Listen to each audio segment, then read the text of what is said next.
Yesha Lopez. Agad na napapikit si Yesha ng kanyang mata nang marinig ang malakas na sigaw ng kanyang ama. 3:00 na ng madaling araw at hindi niya alam na hanggang ngayon gising pa ang kanyang ama.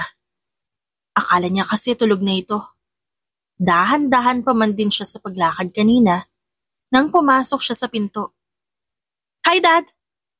Sigaw niya at patakbong lumapit sa ama. Hinalikan niya ito sa pisngi. Ngunit wala man lang itong reaksyon sa ginawa niya kaya napanguso na lamang siya. "Dad, why naman sobrang seryoso mo? Hindi ka na handsome yan." "Saan ka na naman nanggaling? Anong oras na? Kanina pa kita hinihintay pero kung saan ka na naman pumunta. Uwi ba yan ang matinong babae?" Tanong ng kanyang ama na si Fred. Lihim siyang napairap sa sinabi ng kanyang ama. "Daddy naman, I just hang out with my friends kanina sa bar at napasaya lang kami kaya hindi ko namalaya ng time. Sorry na, Daddy." Paglalambing niya. "Anak, nag-aalala lang naman ako sa'yo. Minsan na nga lang ako umuwi, tapos hindi pa kita madadatnan dito sa bahay. Nag-aalala ako sa'yo, Yesha. Paano kung may masamang loob na kumuha sa'yo mula sa akin? Alam mo naman na nangyari sa mami mo, di ba?" Pagpapaalala ni Fred. Napabuntong hininga siya sa sinabi ng kanyang ama. Namatay ang kanyang ina dahil sa ambush nung 10 years old pa lang siya. Isa kasing senador ang kanyang ama, kaya tinambangan sila ng kalaban nito sa politika. Pinrotektahan siya ng kanyang ina, kaya hindi siya natamaan ng bala ng baril. "Daddy, nag-iingat naman po ako." Aniya. Gusto niya sana itong sumbatan, ngunit hindi niya nalang ginawa. Palagi kasing wala ang kanyang ama sa kanilang bahay dahil abala ito lagi sa trabaho nito. At isa pa, meron din itong charity na pinapatakbo. Pero alam niyang ginagawa lang ito ng kanyang ama upang malibang at di maisip ang pagkawala ng kanyang ina. "Kahit na. Kapag naulit pa ito talagang parurusahan na kita, Yesha.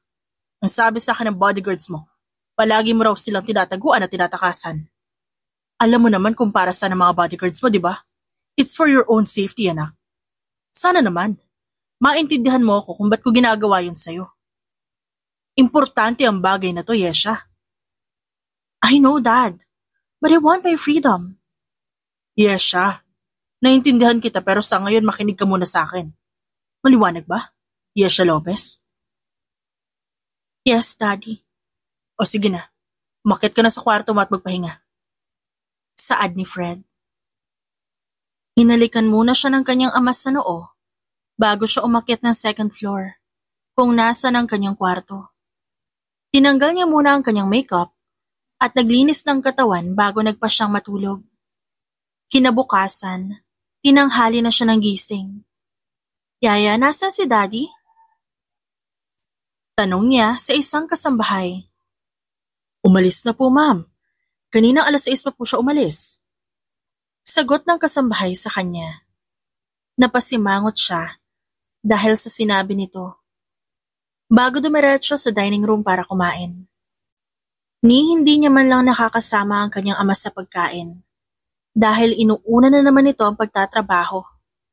Nagtatampo na talaga siya sa kanyang ama, ngunit hindi niya naman tumapigilan dahil nakikita niya na masaya itong tumutulong sa mamamayan noon pa man. Nang matapos siyang kumain, agad na siyang naligo at pumunta sa mall. May gala kasi sila ng kaibigan niyang si Casey. Balak nilang mag-shopping. "Girl, ang tagal mo naman. Alam mo bang kanina pa kita hinihintay dito? Akala ko nga hindi ka napupunta." Sabi ni Casey na makarating siya ng mall. "I'm sorry, Casey. I woke up late kasi." Pagdadahilan niya. "Tara na nga. Bala ko rin magpagupit ng buhok eh." Yaya sa kanya ni Casey at hinila siya. Napangiti na lang siya at nagpahila sa babae. Bumili lang siya ng lahat ng gusto niyang bilhin. Masyado talaga siyang spoiled ng kanyang ama, kaya hindi niya problema ang pera. "Tuloy na ba tayo sa bar nito pagkatapos?" Tanong ni Casey sa kanya. Nagpapamanicure siya ng kanyang kuko, habang si Casey naman nagpapagupit ng buhok. Halos katatapos lang nilang mamili, kaya dito agad sila sa salon dumiretso. Yes, ipapadala ko na lang sa driver ko yung mga shopping bags ko sa bahay. Iba talaga kapag anak ng senador, no?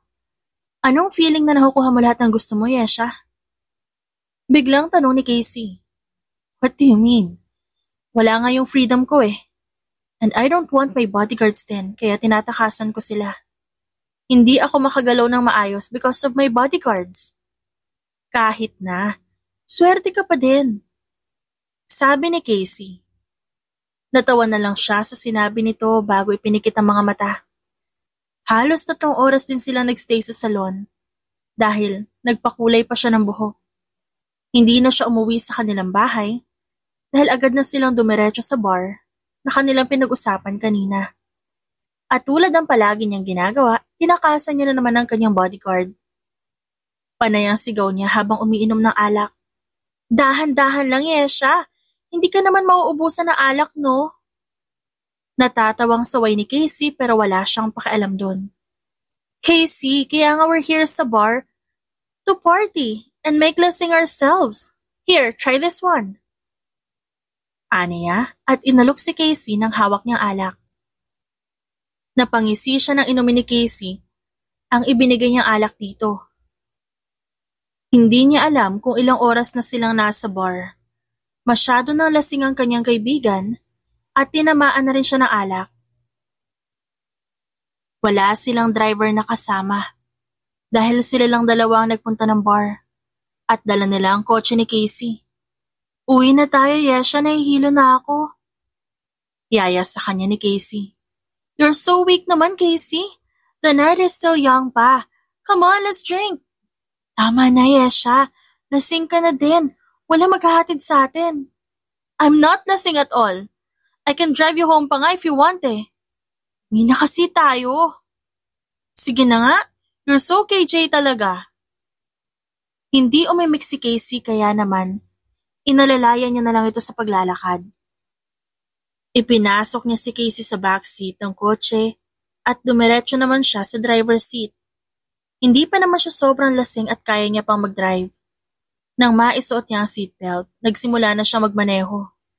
Nakita niya sa kanyang cellphone na 2:00 na rin pala na madaling araw, kaya wala na gaanong sasakyan sa highway. What the heck? Bakit may checkpoint? Inis niyang tanong habang nakatingin sa mga pulis. Meron naman siyang driver's license. Ang problema niya, lasing siya ngayon at amoy na amoy sa kanyang katawan ang alak. Hindi siya pwedeng lumiko kaya dumiretso na lang siya. Agad siyang hinarang ng mga pulis. Maliit niyang binuksan ang bintana ng kotse. Tanging mata niya lang ang nakikita. Good evening, ma'am. Checkpoint lang po.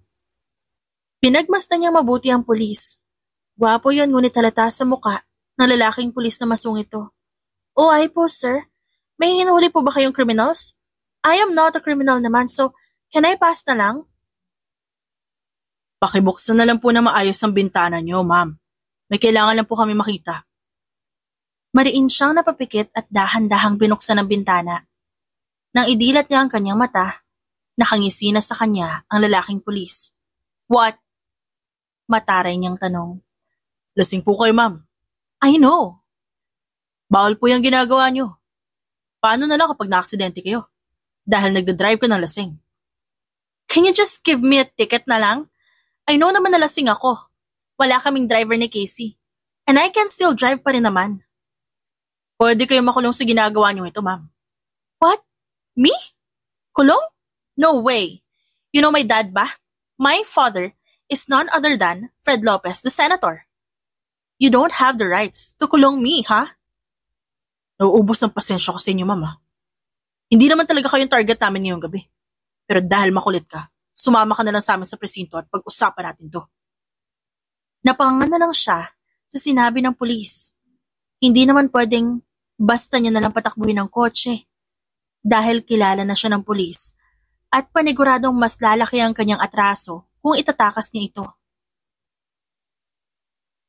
Wala na siyang nagawa na dalhin siya ng pulis sa presinto. Nagising na rin si Casey sa nangyari. At napansin nitong nasa presinto na silang dalawa. Sabi ko naman kasi sa'yo, 'di ba? Magtawag na lang tayo ng taxi? Natatakot na sabi ni Casey. Wala ka namang sinabi sa akin kanina. And don't worry na nga, Casey, for sure may parating na rin naman. Tsaka, for sure si Daddy yun. Sinamaan niya ng tingin ng lalaking pulis. Nakausap niya kanina. Napatingin naman sa kanya ito kaya inirapan niya ang lalaki. Grabe, ang gwapo niya talaga. Biglang sabi ni Casey, kaya napalingon sa kanya ang lalaki. Who? Him? Gwapo? Bulag ka ba, Casey? Inis niyang tanong. Hindi ako bulag, Yesha. Galit ka kasi sa kanya ngayon kaya ganyan ka. Balita ko magaling daw yan na pulis. Don't talk to me nga, Casey. He's so annoying kaya earlier. Lagot talaga siya sa daddy ko. Tumawa lang si Casey dahil sa kanyang sinabi. Ngunit inirapan niya ang kaibigan. Ilang minuto lang, naghintay sila hanggang sa nakita niya ang kanyang ama na nagmamadaling pumunta sa kanyang direksyon. Ano na naman tong ginawa mong kalokohan, Yesha? Pinagsabihan na kita kagabi, di ba? Anak naman! Agad siyang napanguso dahil sa pagsigaw ng kanyang ama. Mukhang pagagalitan pa siya nito. Paano na lang siya makakalusot sa pulis? Daddy naman, huwag ka na magalit, please. Pagmamakaawa niya. Ang tigas talaga ng ulo mong bata ka. Sige na, ako nagkakausap sa mga pulis. Wika ni Fred, kaya napangiti na lang siya. Tumango siya sa kanyang ama at muling napaupo sa bangko. Pinagmasdan niya lang ang kanyang ama na kinakausap ang mga pulis hanggang sa pumasok ang mga ito sa isang opisina. Ilang minuto pa silang naghintay, agad din namang naayos ang atraso niya. Nagpahatid na lang si Casey sa driver niya. Siya naman sumakay sa kotse ng kanyang ama. Dahil sa ginawa mo, magbo-volunteer ka sa presinto bilang assistant ni Raven. That's your penalty, Yesha. Biglang sabi ng kanyang ama. What? Are you freaking for real, Dad? Bakit naman ako magtatrabaho doon? Don't shout at me, woman. Siguro nga, tama lang ang desisyon ko kanina. Nagiging sakit ka na ng ulo ko. Siguro, dapat na parusahan ka para naman mag-mature yung utak mo. Ilang taon ka na, pero parang hindi ka pa rin sigurado sa buhay mo. Paano na lang pag nawala ako? Paano na lang kapag bigla kitang iniwan? Anak, gusto ko lang na mamulat ka sa nangyayari sa paligid mo. Kaya ayaw mo man o gusto, magbo-volunteer ka as assistant ni Raven sa presintong yon. Dad, that's unfair. Dapat kinausap mo muna ako bago ka nag-decide. Ang dirty kaya ng presintong yon. Kahit ano pang sabihin mo, buo na ang desisyon ko. Bukas magsisimula ka na at malalaman ko kung ginagawa mo na maayos ang trabaho mo ron, Yesha. Hanggat di ka tumitino, doon ka lang. 5 buwan ka doon. Napabuntong hininga na lang siya sa sinabi ng kanyang ama. Mukhang seryoso talaga ito sa desisyon na itapon siya sa presinto. Di mo na ba ako mahal, Dad? Why are you doing this? Pag-i-emote niya. Baka kasi magbago pa ang desisyon ng kanyang ama. Ayaw niyang magtrabaho doon. Dahil paniguradong araw-araw niyang makikita ang mukha ng pulis na humuli sa kanya. Anak, mahal kita. Pero buo na ang desisyon ko. Inis niyang inilagay ang braso sa kanyang dibdib. Hindi niya na talaga mababagaw ang desisyon ng kanyang ama. Nang makarating sa kanilang bahay, agad na siyang pumasok sa kanyang kwarto. Ayaw niya mang maging bastos. Talagang naiinis siya sa desisyon ng kanyang ama. Naglinis na siya ng katawan at nagpa siyang matulog. Kinabukasan maaga siyang ginising ng kanilang kasambahay. 6:00 pa lang, ginising na kaagad siya nito. Kaya inis na inis siya habang nag-aayos ng sarili. Isang off-shoulder red dress ang suot niya at white heels. Kumain muna siya ng umagahan at na matapos. Talagang pinuntahan pa siya ng kanyang driver para makasiguro na papasok siya ng presinto. Susunduin ko na lang po kayo mamaya 5:00, ma'am. Sabi ni Mang Ambo, ang kanyang driver. Hindi siya sumagot at binuksan na lang ang pinto ng kotse bago dumiretso sa presinto. Pinagtitinginan siya ng mga tao ngunit wala siyang pakialam. Who's Raven? Tanong niya sa mga pulis na nakatingin sa kanya. Samahan ko na lang po kayo sa opisina ni Sir Raven, ma'am. Sabi ng isang pulis doon. Agad na umalis ang lalaki kaya sumunod siya. Hanggang sa makarating sila sa isang opisina. Nakita niya ron ang lalaking pumaras sa kanya kagabi. Ang pulis na kinaiinisan niya. What? He is Raven? Gulat niyang tanong kaya napalingon sa kanila ang lalaking pulis. Oh, ako nga si Raven. Bakit? May problema ka sa akin, ha? Iwan ko na po kayo. Sabi ng isang babaeng pulis na nasa gilid at ng lalaking pulis na naghatid sa kanya. Mabuti naman at dumating ka na. Dapat kaninang 7:00 pa ang pasok mo pero anong oras na? 8:45 na, Miss Lopez. Sabi ng lalaki na nagngangalang Raven. I did not know. What's my work here? Sungit mo talaga, no? Paano kaya nakakayanan ng mga kasambahay niyo ugali mo? Chismoso ka rin pala, no? Shut up ka nga. Masakit pa rin ang ulo ko.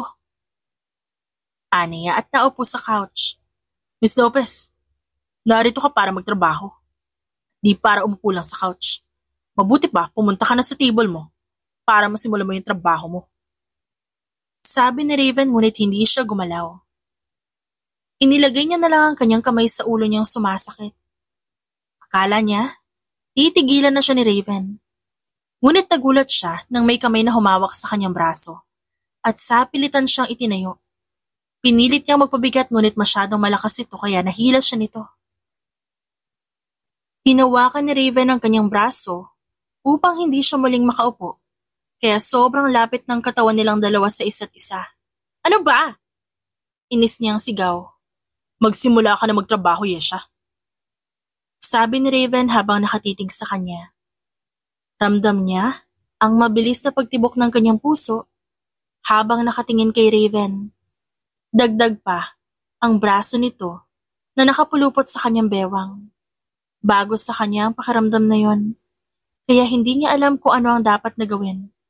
Tiwan mo nga ako? Aniya at malakas na tinulak ang lalaki. Napaatras na lang ng konti si Raven at napangisi sa kanyang ginawa, kaya inirapan niya na lang ito at pumunta sa table na malapit sa table ng lalaki. Umupo siya sa upuan at pinagmasta ng mga papel na nagkalat sa mesa. What should I need to do? May listahan dyan. Pag sunod-sunurin mo yung mga files. Bilisan mo. Dahil kailangan ko ang iba dyan mamaya. Magrereklamo na sana siya. Ngunit agad siyang tinalikuran ni Raven. Kaya sinamaan niya ito ng tingin mula sa likod. Kinuha niya ang listahan ng mga papel at sinimulan niya ang kanyang trabaho. Naging abala na siya at hindi na pinapansin ang mga taong labas-pasok sa opisina ni Raven. Hindi niya namalayan ng oras hanggang sa bigla na lang tumunog ang kanyang tiyan. Tinignan niya ang oras sa cellphone at nakitang 12:30 na. Kaya pala kumukulo na ang kanyang tiyan. Tanghali na pala. Hey, hindi ba tayo magla-lunch? Gutom na ako eh. Nilingon naman siya ng lalaki. Kaya ngumiti siya parang nagmamakaawa. Walang imik na tumayo si Raven at hinila ang kanyang pulso. Hey, slow down nga!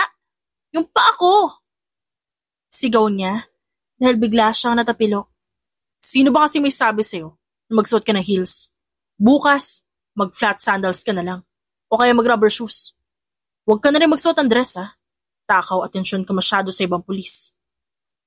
Sabi ni Raven at bigla siyang binuhat na parang bagong kasal. Agad naman siyang napakapit sa leeg ng lalaki at sinamaan ito ng tingin, ngunit halatang wala itong pakaalam sa kanya.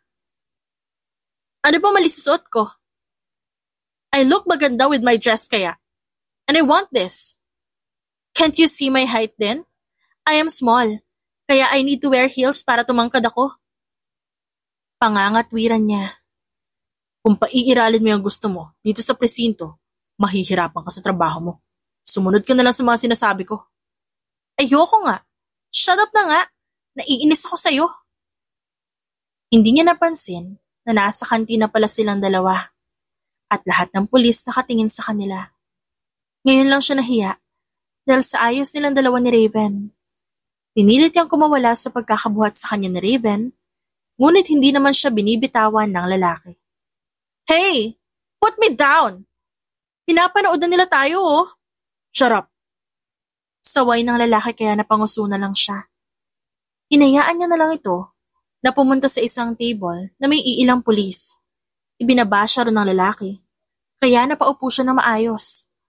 Biglang umalis si Raven kaya naiwan siya kasama ng ilang pulis. Alanganin na lang siyang umiti sa mga ito habang hinihintay ang pagbabalik ni Raven. Ang ganda niyo po, ma'am, sabi ng isang pulis. I know.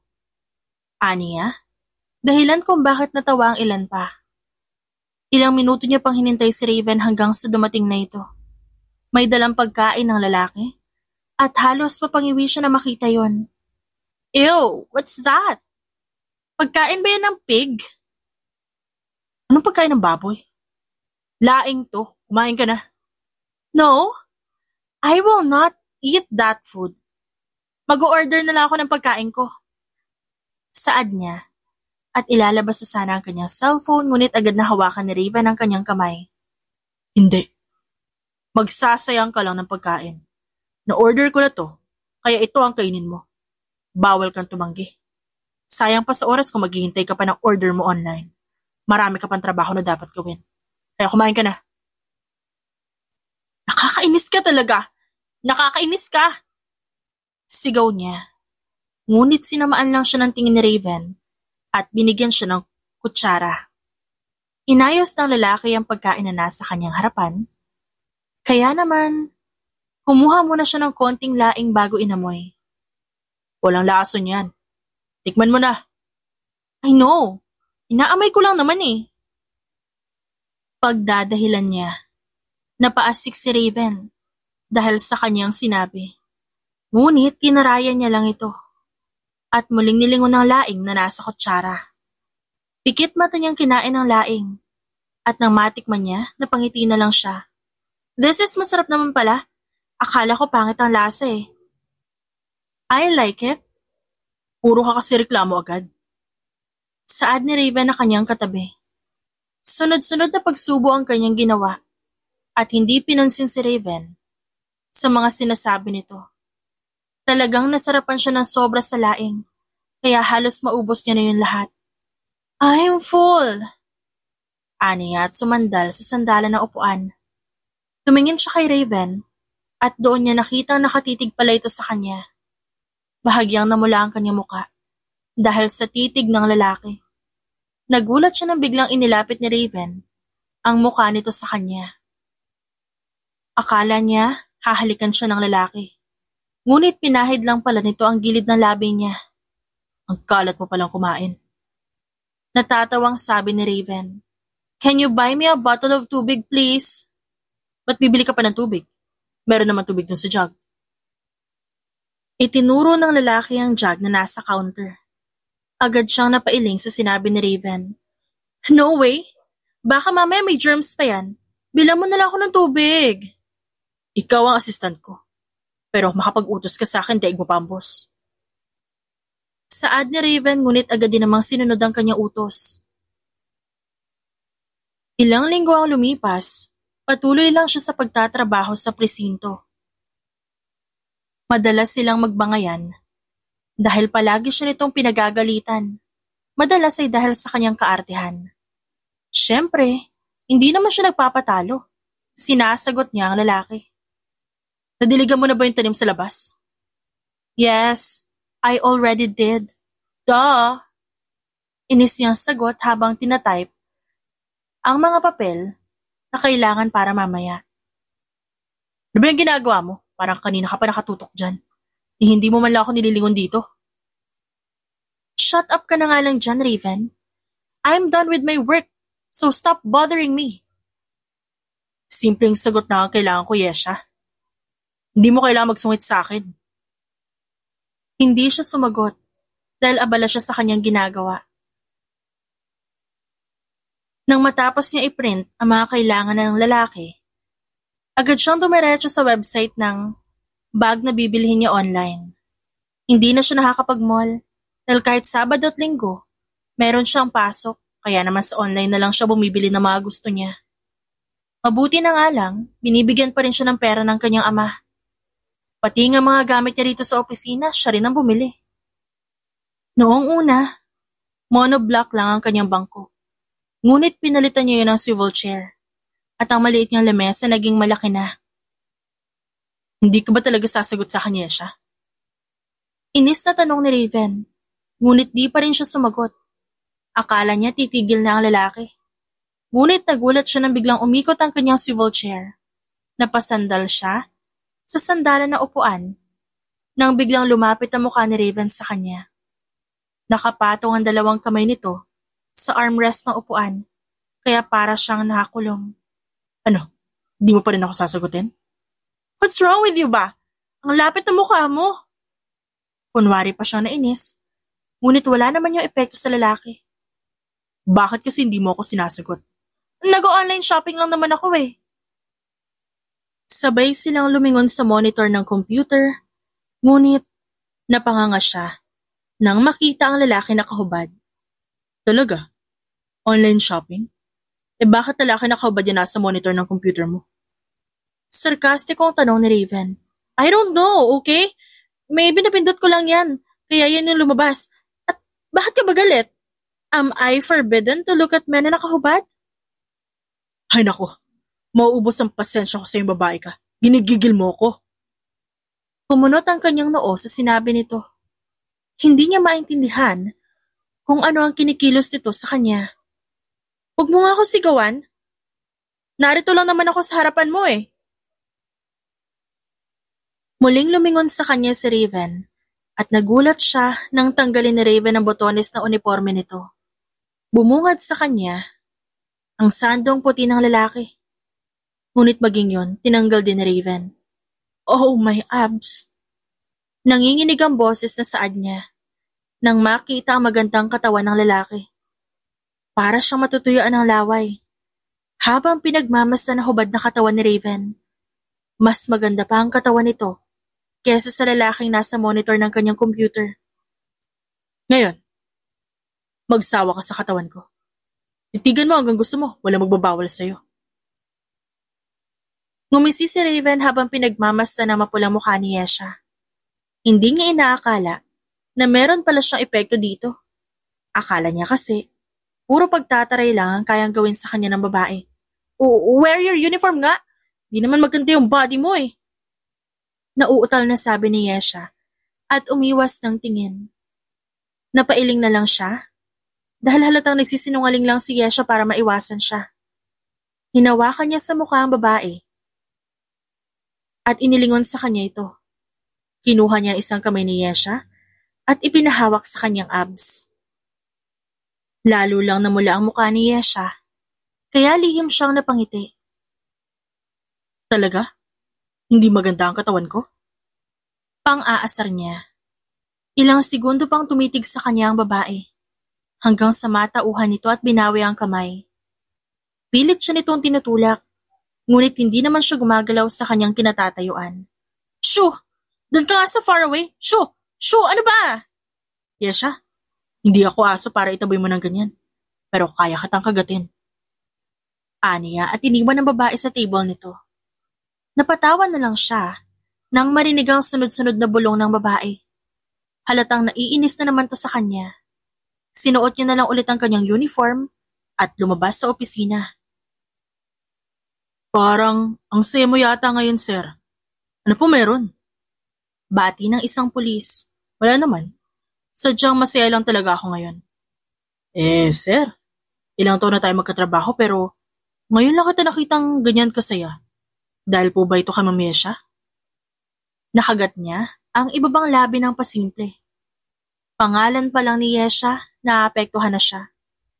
Noong una, hindi niya talaga ito gusto. Masyado itong mataray at ma-pride. Palagi nitong inuubos ang kanyang pasensya. Mahaba naman ang kanyang pasensya. Ngunit kapag kausap niya ang babae, na uuwi lagi sa pagbabangayan ang pag-uusap nilang dalawa. Ayaw din kasi magpatalo ng babae. Ngunit di niya inakala na mahuhulog siya sa mataray na babaeng yon. Tama. Sa tingin niya mahal niya na si Yesha, kahit palagi ito nagsusungit sa kanya. Hindi niya nga rin maintindihan ang kanyang sarili. Marami namang mga babae nagkakagusto sa kanya. Ngunit sa maarte pa talaga siya at mataray na babae na hulog. Ngayon, problemado tuloy siya kung paano aamin sa dalaga. Sa tingin mo ba, may pag-asa ako sa kanya, Reyes? Bigla niyang tanong. Sinasabi ko na nga ba, gusto mas mamiya siya. Masyado ka kasing obvious, sir. Sa kantin, palagi ka nakatitig sa kanya. Kung minsan, nakakagawa pa ng mga bagay na kakaiba para kay mamiya siya.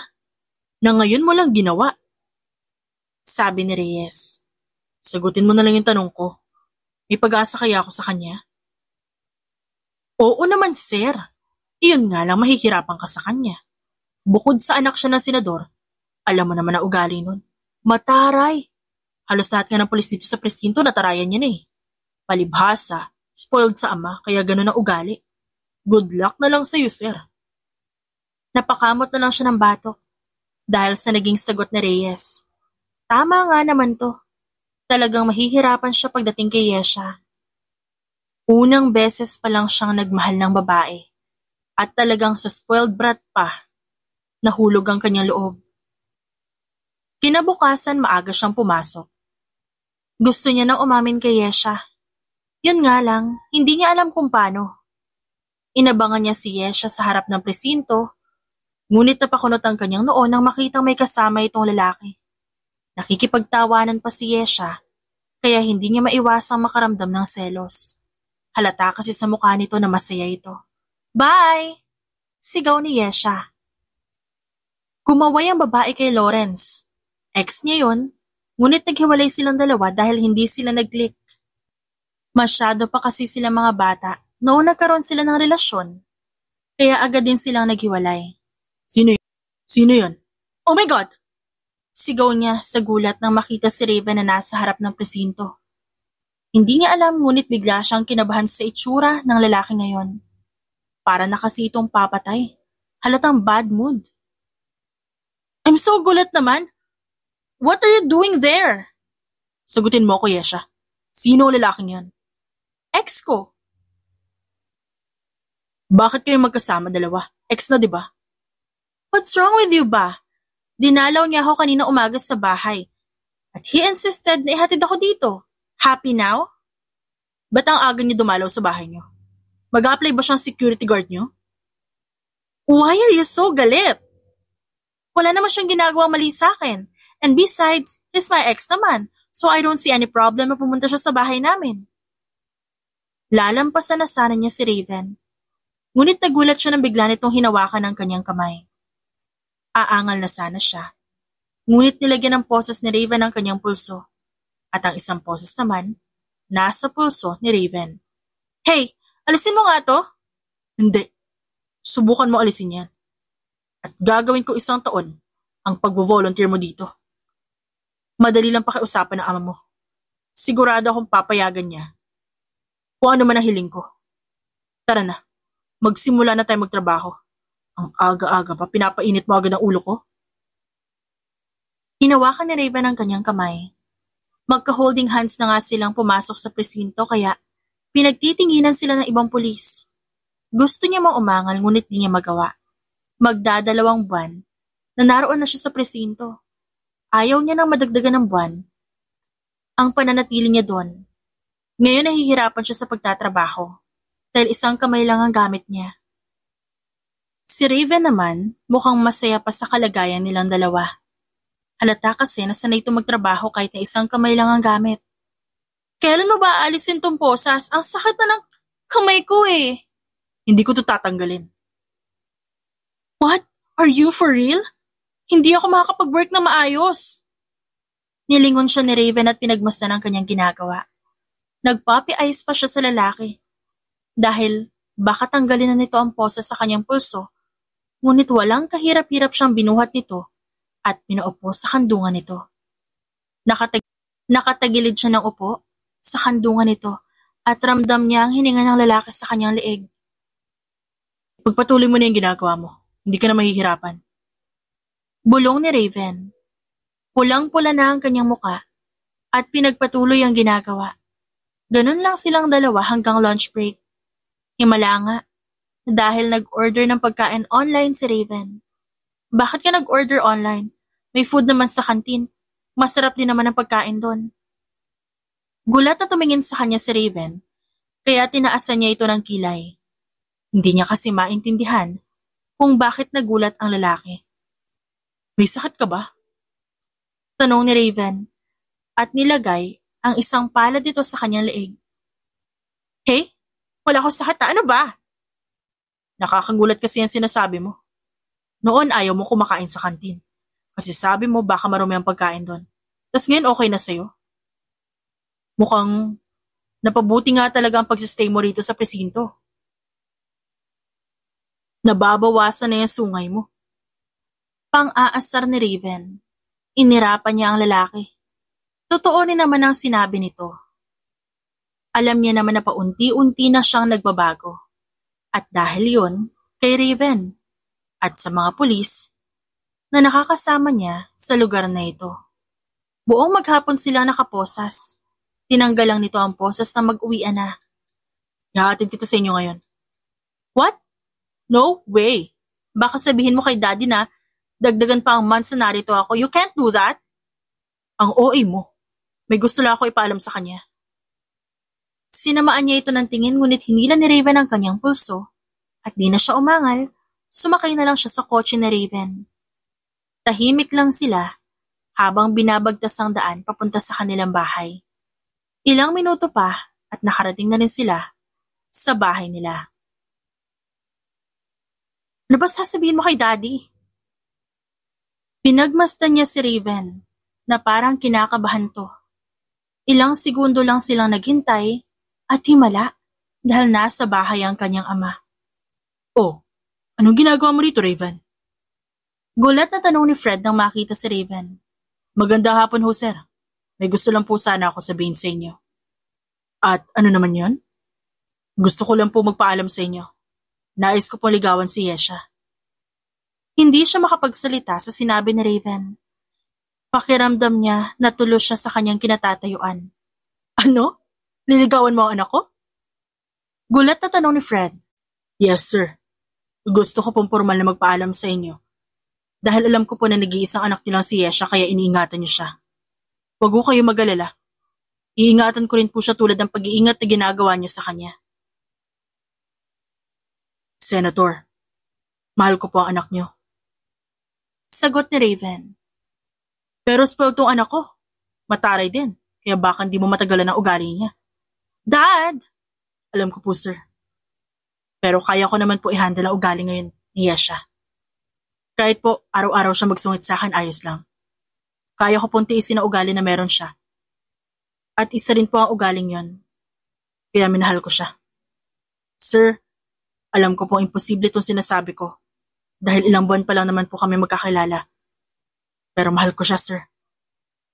Totoo lahat ng sinasabi ko sa inyo ngayon. Sana po payagan niyo ako manligaw sa kanya. O sige, bihira na lang ang mga gaya mong lalaki na humaharap sa magulang ng babaeng nais ligawan. Kaya binibigay ko sa iyo ang basbas ko. Nag-iisang anak ko lang to, kaya sana ingatan mo siya, Raven. Kapag umiyak si Yesha, alam mo na kung ano mangyayari sa iyo. Maraming salamat po, sir. Hindi ko pa sasaktan si Yesha dahil mahal ko siya. Nakangangalang siya habang pinagmamasdan ng dalawang lalaking nag-uusap sa kanyang harapan.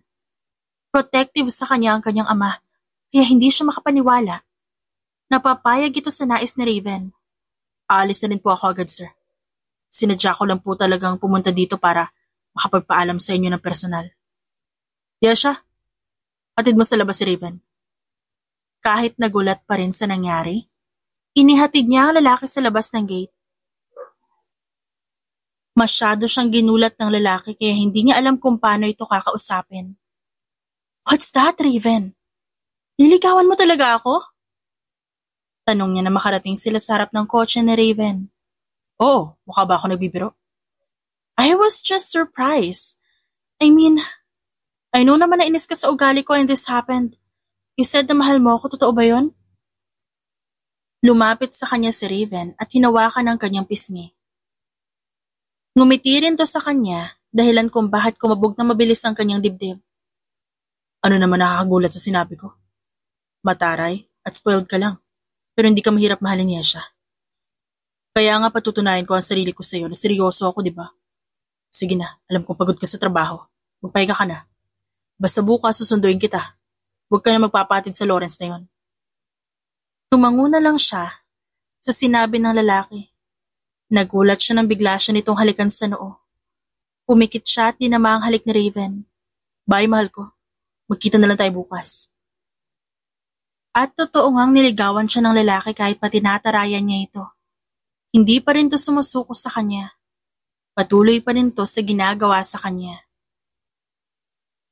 At aaminin niyang nahuhulog na nga talaga siya sa lalaki. San ba kasi tayo pupunta? Magdi-date tayo. Bigla na lang siyang hinilan ng lalaki at di niya alam kung saan sila pupunta. How about our work? Hayaan mo muna yon. Napailing na lang siya sa naging sagot ni Raven. Hindi na siya umimik at hinayaan na lang si Raven na mag-drive. Tahimik lang siya buong biyahe. Hanggang sa makarating sila sa evacuation center. Evacuation center? I thought we're going to a date. Oo nga, pero dito ang date place natin ngayon. Nagkaroon kasi ng malawakang sunog kahapon kaya magbibigay tayo ng relief goods. Come on, mahal. Masaya naman mamigay ng relief goods eh. Pamimilit sa kanya ni Raven. Kinagat niya ang ibabang labi bago dahan-dahang tumango. Hinawakan ni Raven ang kanyang kamay at pumunta sa mga tao. Marami na ring pulis doon na namimigay ng mga pagkain at nagsisimula ng tumulong. Habang nag-aabot siya ng pagkain, nakaramdam siya ng saya. First time niya lang itong ginawa at ganito pala ang feeling na makatulong sa mga tao.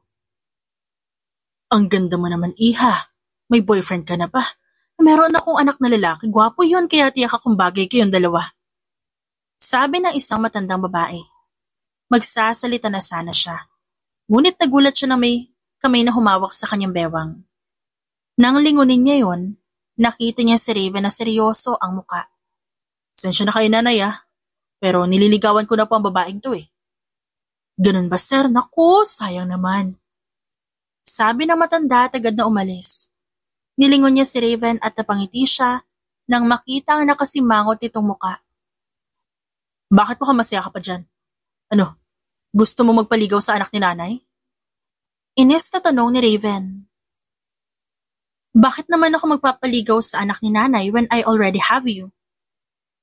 Umiwas ng tingin si Raven kaya napangiti naman siya. Namumula kasi ang mukha ng lalaki kaya alam niyang kinikilig to. Stop that. Pinapakilig mo lang ako para mawala yung inis ko eh. Is it working ba? Sandali nga, kuha ko ng cardboard. Lalagyan ko yun ng pangalan ko. Tapos ilalagay ko na rin na manliligaw mo ako para wala na magkaroon ng interes sa'yo. Sagot ni Raven.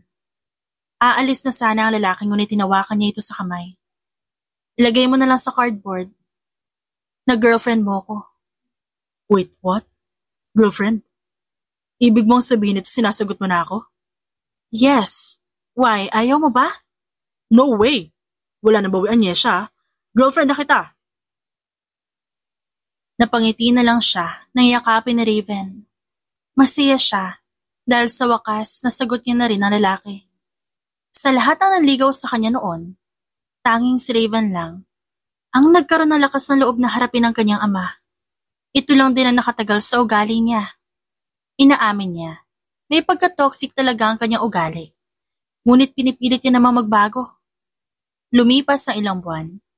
Naging maayos ang takbo ng kanilang relasyon. Masaya siya dahil may relasyon na silang dalawa at kahit ganon, nililigawan pa rin siya nito. Ang swerte niya talaga kay Raven. Mahal, pwede mo ba ako ipagtimpla ng kape? Tanong ni Raven sa kanya. Abala ang lalaki ngayon dahil may bago itong hawak na kaso. Hindi niya ginugulo ang lalaki lalo pa at isang malaking kaso ang hawak nito. Sure, mahal. Pumunta siya sa labas ng opisina ni Raven. Meron kasing maliit na kusina ang presinto kung saan pwede silang magtimpla ng kape. Meron pa siyang mga nakakasalubong na pulis kaya nginingitian niya ang mga ito. Ma'am, magandang araw po. Ma'am, magandang araw po. Magkasunod na bati sa kanya ng dalawang pulis na isang babae at isang lalaki. Hi! Bati niya pabalik. Alam na rin ng mga pulis na meron silang relasyon ni Raven.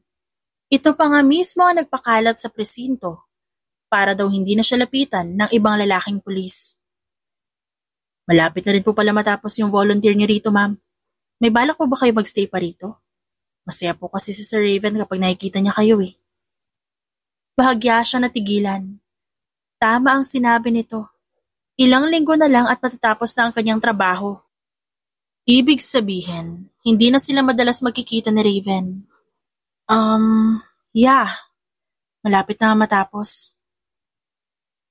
Alis na po muna ako, ma'am. Ngumiti na lang siya sa pulis at nagtimpla na ng kape ni Raven. Hanggang sa makabalik siya na opisina ng lalaki. Laman ng kanyang isip ang sinabi ng babaeng pulis. Inilapag niya na lang ang tasa ng kape sa lamesa ni Raven at agad siyang dumiretso sa kanyang table. Mukhang napansin ng lalaki ang pananahimik niya. Agad itong pumunta sa kanya at hinarap siya. Mahal, ayos ka lang ba? Ha? Oo naman. Hindi ka okay. Sabihin mo sa akin anong problema. Ano inisip mo? Malapit na matapos ang trabaho ko dito. And? Hindi na kita makikita. What if makahanap ka ng ibang babae dito? What will happen to me na? Of course, di ka makakahanap ng magandang babae kasi ako lang ang pinakamagandang babae sa eyes mo, di ba? Natawa si Raven sa kanyang sinabi. Samantalang siya napasimangot na lang. Inila ni Raven ang kanyang braso at ito ang umupo sa kanyang swivel chair. Agad naman siyang pinaupo ni Raven sa kandungan nito. Mahal, patapos man ang trabaho mo dito o hindi, girlfriend pa rin naman kita. Hindi magbabago yon. Pwede pa rin naman tayo magkita kahit wala ka na rito. Pagpapaliwanag ni Raven. But, mahihirapan ako mag-adjust kasi I am sanay na with you beside me. What if I enroll ulit sa college and take criminology para pareho tayo ng work? Yun ang huwag mong gagawin, love. Hindi ako makakapayag na malagay sa panganib ang buhay mo, okay? Palaging nasa hukay ang isang paa ng pulis. Kaya hindi ka pwede magpulis. Baka hindi mo rin makayanan ang training namin. What kind of training are you guys doing ba? Kaya mo bang gumapang sa putik? What? No. Ew. No way. Kita mo na? Putik pa lang yung sinasabi ko, ganyan na agad itsura mo. Mas lalo siyang napasimangot sa sinabi ni Raven. Ngunit nagulat siya nang bigla siyang halikan ng lalaki sa labi.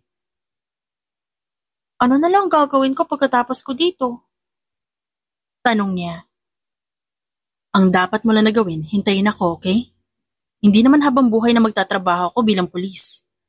Malaki-laki na rin ang ipon ko kaya magtatayo na ako ng sarili kong negosyo o kumpanya kapag kinaya na naipon ko. Baka ikaw pa ang pagdiskitahan ng mga kalaban namin. Kaya titigil na rin ako sa pagpupulis. Napangiti na lang siya at niyakap sa leeg si Raven. Ang swerte niya talaga sa lalaki. Kahit na alam nitong mayaman na siya, handa pa rin tong magtrabaho para sa kanya. I'm so lucky to have you. Mas maswerte ako sa'yo. Kahit na palagi ako nagtataray sa'yo, inborn na yan. Sanayan lang talaga. Pareho silang natawa. Gumaan ang loob niya sa sinabi ni Raven. Mabuti na lang nagkausap sila tungkol dito.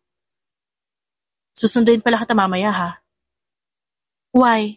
Where are we going? Mamimiss ko ang matari kong girlfriend kaya gusto ko sana magbonding tayong dalawa. Nandyan ba ang daddy mo? Ipagpapaalam kita sa kanya para alam niya kung saan ka pupunta at kung sinong kasama mo. No need na, love. Wala naman dito si daddy eh.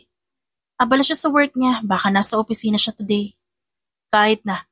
Sige, magte-text na lang ako sa kanya pero kailangan ko pa rin siya makita ngayong araw. May sasabihin ako mahalaga sa kanya. Okay, fine. Napangiti si Raven sa kanyang sinabi at pinatakan siya ng halik sa labi. Nang mag-uwian na, ay hinatid muna siya ni Raven sa kanilang bahay bago to umalis.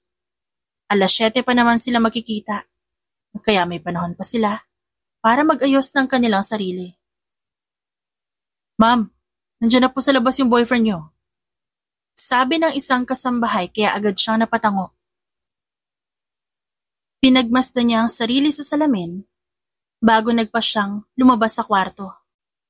Nakita niya sa sala si Raven, kaya nilapitan niya ang lalaki at niyakap mula sa likod. Ready ka na ba, love? Yes. Where are we going ba? Humarap sa kanya si Raven at hinalikan siya sa noo. Hindi bagay ang suot mo sa pupuntahan natin, love. Hey! Huwag mo akong tawanan. Hindi ko naman alam kung saan tayo pupunta kaya I don't have a clue kung anong susuotin ko. Love, kahit nakapajama ka pwede ka dun. San nga kasi yun? Do I need to change my dress? Hindi na, ayos na yan. Tumango na lang siya sa sinabi nito at mahina siyang hinila. Sumakay sila sa kotse at nagsimulang mag-drive ang lalaki. Kumakanta siya habang si Raven nakikinig lang. Kahit hindi kagandahan ang boses niya, wala siyang pakialam. Gusto niyang kumanta. Hindi naman nagrereklamo si Raven kaya ayos lang kahit pumipiyok siya. Am I a good singer, love? Tanong niya kay Raven na matapos siyang kumanta. Oo naman. Baka makapagwalay kasahan kapag sinabi kong pangit ang boses mo eh. Raven naman! Tumawa si Raven kaya napasimangot lang siya. Halos 1 oras din na naging biyahe nila hanggang sa makarating sila sa isang maliit na bahay. Wala na gaanong kabahayan sa pinuntahan nila.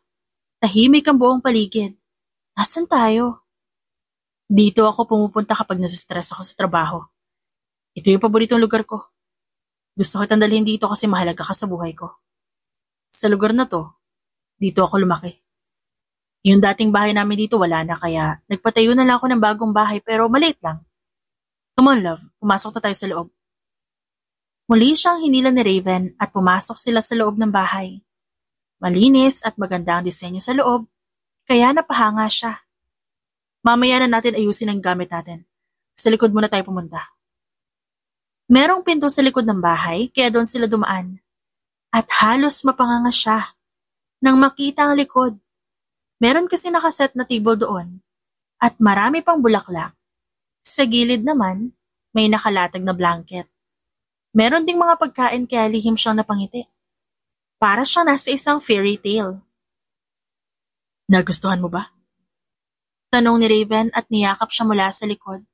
Yes! Come on, kain na tayo. Bahagya siyang hinila ni Raven at pinaupo sa upuan. Meron na ring nakahandang pagkain doon kaya agad silang kumain. Nagkukwentuhan silang dalawa at masaya siya sa kung anong meron silang dalawa ni Raven ngayon. Love, sa tingin mo magtatagal tayo?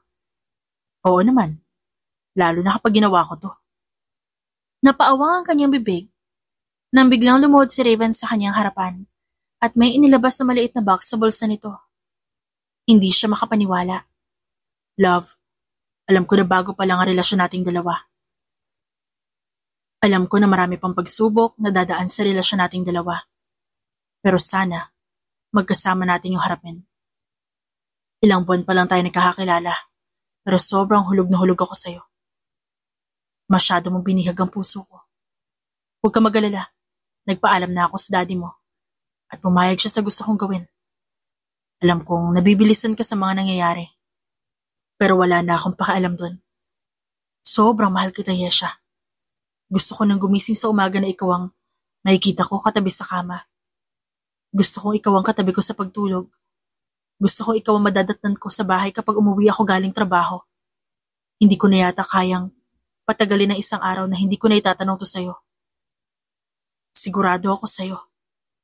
Wala akong pakialam kung mataray ka at spoiled ka kasi I know I can handle your attitude, my love. This may seem too fast, but will you spend the rest of your life with me? Will you marry me? Napamaang si Yesha habang nakatingin kay Raven. Nakaluhod ito sa kanyang harapan at nagsasalita ng matatamis at mabubulaklak na salita sa harap niya. Hindi niya maiwasang maging emosyonal. Alam niya na ang kanyang sagot. Yes, I will marry you, Raven. Ngumiti si Raven at dahan-dahang isinuot sa kanya ang singsing. I love you. Hinalikan siya ng lalaki sa labi. And I love you too. Nang matapos silang kumain, humiga sila sa blanket. Nakaunan siya sa braso ni Raven habang tumitingin sa madilim na kalangitan. Maraming bituin, kaya napakagandang mag-stargazing. Payapa rin ang buong paligid. I still can't believe na nag-propose ka sa akin today. Dahil hindi na kita pakakawalan, Yesha. As I said earlier, I can handle your attitude. Bakit bigla ka nag-propose? Sobrang nagulat ako. Kasi bigla kang lumuhod sa harap ko. Love, may isang mabigat na operasyon kaming gagawin bukas. Hindi ko alam kung agad yung matatapos. Hindi mo na rin kailangan pumunta sa presinto. Halos lahat ng kapulisan wala rin doon. Masyado mapanganib ang operasyon namin bukas. Maaaring hindi ako makaligtas. Raven, don't say that. I am serious. Naalala mo ba, nung gabing nahuli namin kayo? May operasyon dapat kami ng gabing yon. Kaya kahit na madaling araw may checkpoint kasi, may huhulihin kaming kriminal. Nakatakas ang kriminal na yon. At ngayon nalaman na lang namin na konektado pala yun sa isang drug lord dito sa Pilipinas. Masyado mapanganib ang kriminal na yun, love. Most wanted criminal siya dito sa Pilipinas kaya marami na siyang kasong kinasasangkutan. Kaya gustong-gusto namin siyang hulihin. Marami na siyang nasisirang buhay. Kaya ako nag-propose sa'yo ngayon kasi gusto ko may panghawakan ako. Gusto ko may uuwian ako. Gusto ko umuwi sa'yo. Ikaw ang inspirasyon ko mabuhay, Yesha. Pangako ko sa'yo, uuwi ako ng buong mahal ko. Unti-unting tumulo ang kanyang luha sa sinabi ni Raven. Hindi niya alam ngunit bigla siyang kinabahan sa sinabi nito. Pakiramdam niya kasi may masamang mangyayari. Babalik ka sa akin, Raven. Uuwi ako sa'yo, Yesha. Dahan-dahan siyang hinalikan ni Raven. At nang dahil sa halik na yon, tuluyang may nangyari sa kanilang dalawa. Buong puso niyang binigay ang kanyang sarili sa lalaki. Kinabukasan, nagising na lang siya sa kanyang kama. Siguro, inihatid siya doon ni Raven nang makatulog siya. Pagkatapos na nangyari sa pagitan nila. Hihintayin kita, Raven. Aniya? Habang nakatitig sa singsing. Nag-ayos na lang siya ng kanyang sarili at nagpa siyang bumaba na. Wala naman siyang pasok ngayon, kaya hindi niya kailangang magmadali. Daddy? Sigaw niya na makita ang ama sa sala. Sinugod niya ito ng yakap at umupo sa tabi nito. Kumusta ka na, anak? How was Raven's proposal? Daddy, ba't pinayagan mo agad si Raven na mag-propose sa akin? Di mo na ba ako mahal? Pinamimigay mo na ako sa kanya? Silly woman. Personal akong kinausap ni Raven kahapon. Sinadya niya ako sa opisina ko. Anak, nakikita ko namang seryoso sa'yo si Raven.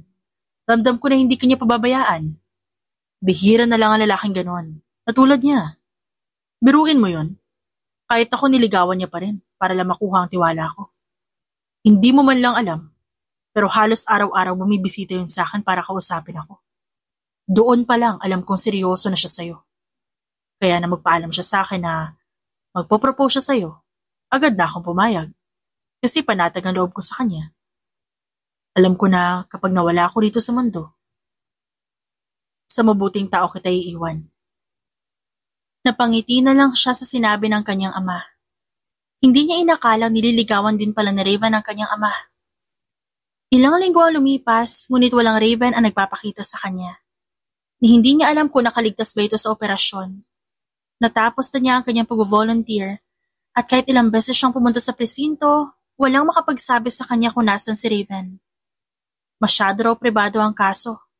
Kaya hindi makapaglabas ng kahit anong impormasyon. Umiiyak ka na naman, anak. Makakasama yan sa apo ko. Nilingon niya ang kanyang ama, ngunit mas lalo lang siyang napaiyak. Ilang araw na rin na nagdaan, nang malaman niyang buntis siya.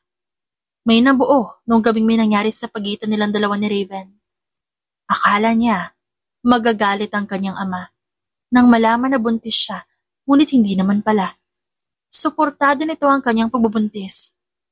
Daddy, miss ko na siya. I don't know where he is. Sabi niya, babalik siya sa akin pero bakit wala siya? Siguro, may ibang babae na siya, no? Siguro nakahanap na siya ng babaeng hindi maarte. Paano naman ako, Daddy? How about our baby? Umiiyak niyang tanong. Shh, don't say that, anak. Alam ko na may rason si Raven, kaya hanggang ngayon hindi pa rin siya nagpapakita sa'yo. Hintayin mo lang. Sigurado akong magpapakita rin siya sa'yo. What's his reason, Dad? Ilang linggo na ako naghihintay sa kanya eh. Sabi niya babalik siya sa akin but he's not here. Anak, tahan na. Malay mo pabalik na siya kaya huwag ka na umiyak. Baka pumangit ang apo ko Ngunit hindi yun nakatulong upang mapagaan ang kanyang damdamin. Nakatulog na lang siya na masama ang kanyang loob. Ngunit habang tulog siya naramdaman niya na lang na may kamay na humihimas sa kanyang ulo. Hinalikan din ito ang kanyang noo. Dahan-dahan niyang iminulat ang kanyang mata at doon niya nakita ang mukha ni Raven. May pasapa ito sa noo kaya agad na kumunot ang kanyang noo. Baka kasi namamalikmata lang siya tulad na nangyari sa kanya noon. Hi, love. Bumangon siya at pinisil ang pisngi ni Raven. Agad namang nasaktan ng lalaki sa kanyang ginawa. Ouch! Love, masakit! Buhay ka! Unti-unting tumulo ang luha niya. Nasa kanyang harapan, ang lalaking matagal niyang hinihintay. Buhay ito kaya hindi niya napigilan ang kanyang sarili. Mahigpit niyang niyakap si Raven. Shh! Tahan na, love. Makakasama yan sa anak natin. Nandito na ako sa tabi mo, nakauwi na ako. Matapos niyang yakapin si Raven, hinarap niya ito at malakas na sinampal. Aray! Para saan yun? Langya ka, lalaki ka. Bakit ngayon ka lang nagpakita sa akin, I was so worried. You said babalik ka agad. But you did not. You're a liar. Sorry na. Nasa ospital kasi ako ng mga panahon na wala ako sa tabi mo. Huwag kang mag-alala kasi narito na ako. Hindi na kita iiwan. Pasensya na hindi ako agad nakabalik Wala akong malay kaya pagkagising ko ikaw agad pinuntahan ko. Nalaman ko lang din, kanina sa ama mo na buntis ka sa anak natin. Totoo nga ang kasabihan na kapag pulis matulis, biruin mo yun. Isang gabi lang natin ginawa nakabuo agad tayo. Galing ko, no? Nakakainis ka. Hindi ka na aalis sa tabi ko Bawal mo na akong iwan. Pangako hindi na kita iiwan. Mahal na mahal kita, Yesha. 5 taon nang lumipas, tuluyan na nga nagpakasal ang dalawa. Masaya ang pagsasama nilang mag-asawa. Ang problema nga lang, namana ni Yani ang kanilang anak ang ugali ni Yesha. Masyadong spoiled si Yani. At idol pa si Yesha kaya pati ito mataray na rin. Love, talagang iiwan mo sa akin si Yani? Pagmamakaawa niya kay Yesha. Yes, love. Saglit na naman kami ni Casey sa mall. I thought you can handle my attitude. Little Yesha lang yan. So I know you can handle her too. Maaga akong tatandaan nito Ay sige na nga. Ako nang bahala sa anak natin. Alam ko na kailangan mo rin mag-unwind. Huwag kang mag-alala sa anak natin. Nagpatayo kasi ng clothing line si Yesha kaya abala ito sa kumpanya nito. Samantalang siya naman nagpatayo din ng sariling kumpanya na may kinalaman sa motor parts. Ngunit hanggang ngayon, pulis pa rin naman siya. Masyado niyang mahal ang kanyang trabaho kaya hindi niya ito maiwan. Bye, love. Please ingatan mo ang anak natin, Sabi ni Yesha at hinalikan siya sa labi. Napakamot na lang siya ng kanyang noo. Bago nilingon si Yani, nakatatapos ng bihisan ng yaya nito. Daddy, Mommy left na. Yes, anak. Kaya isasama ka sa work ni Daddy ngayon, okay? Behave ka lang dun, Okay po. Behave lang Yani sa work ni Daddy. Napangiti na lang siya sa pagiging cute ng anak niya. Mukhang walang topak ang bata ngayon, kaya mabait. Yaya, makabantayan mo na si Yani. Magbibihis lang ako. Mabilis lang siya nagbihis at na matapos kinarga niya ang bata. Dala din niya ang bag ni Yani na naglalaman ng gamit nito. Nakaalalay lang siya kay Yani hanggang sa makarating sila sa presinto. Iyo naman dito, Daddy! Reklamo ni Yani. Anak, don't say that. Dito nag-work si Daddy. Sige na nga po, pero iyo pa rin talaga here. Napailing na lang siya sa sinabi ng bata. Walang duda. Mana nga talaga si Yani kay Yesha. Hindi niya namalayan ang oras. Naramdaman niya na lang na kinakalabit ni Yani ang kanyang braso.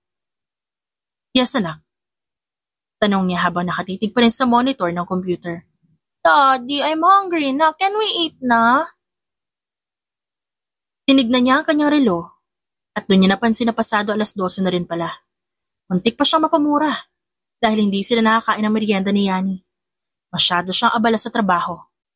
Can you wait a little longer, anak? Mag-order pa si Daddy. No need na. Bumili na ako ng pagkain. Sabay silang napalingon ni Yani sa nagsalita at doon niya nakita ang asawang si Yesha. May dala itong plastic bag na sa tingin niya may lamang pagkain. Mommy! Agad siyang tumayo at lumapit sa kanyang asawa. Hinalikan niya sa noo si Yesha. Kinuha ang plastic bag na dala nito. Inihanda niya ang pagkain sa lamesa. Tumabi sa kanya si Yesha. Nakandong ang kanilang anak. Hindi pa ako dumating, di pa kayo kakain. Sermon sa kanya ng babae. Sorry na love, di ko kasi namalayan ng oras tanghali na pala. Sige na, kumain na tayo. Be thankful na mahal kita ah. Napatawa siya, tumango. Mas mahal ko kayo. Pinagmasdan niya ang dalawang babae na nagpapasaya sa kanya. Kahit na maarte at mataray si Yani at Yesha, mahal na mahal niya ang mga ito. Wala na nga siyang mahihiling pa dahil kumpleto na siya. Wala na siyang hahanapin pa dahil payapa na ang buhay niya kasama ang pamilyang kanyang binuo. The end. It's shoutout time!